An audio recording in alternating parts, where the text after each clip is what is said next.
θα ψάλουμε το Ενιορδάνη 3 φορές. Εγώ θα το ρίξω μόλις τώρα που θα αρχίσουμε, ρίχνω το σταυρό, ώστε να είναι έτοιμοι όσοι θέλουν θα του τύξουν μέσα στη θάλασσα.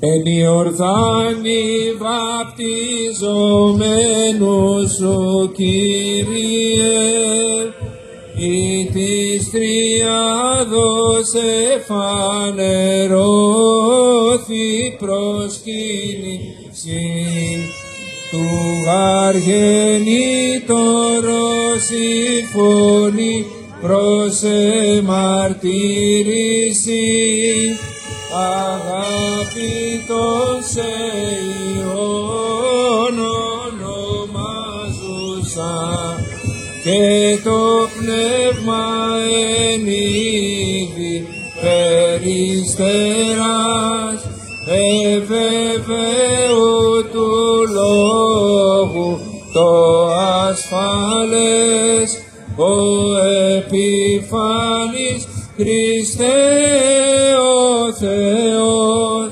και τον κόσμον φώτισας δόξασι.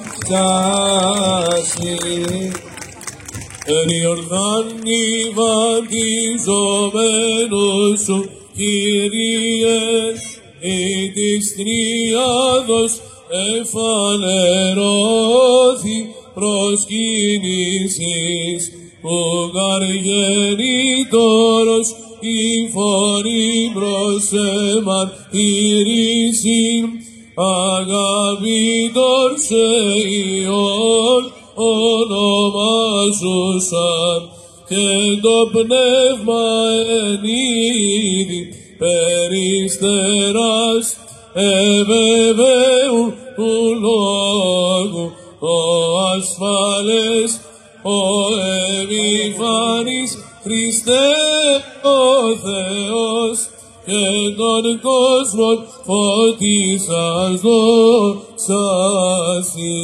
Εν Ιορδάνη βαπτιζομένος ο Κύριε, εν της Τριάδος εφανερώθη προσκύνησης ο αργενήτωρος η φωνή προς εμαρτύρηση αγάπητον σε Υιόν ονομάζωσαν και το πνεύμα εν είδη περιστεράς εβεβαίου του λόγου το ασφαλές ο επιφανής Χριστέ ο Θεός και τον κόσμο φώτισας δόξασι.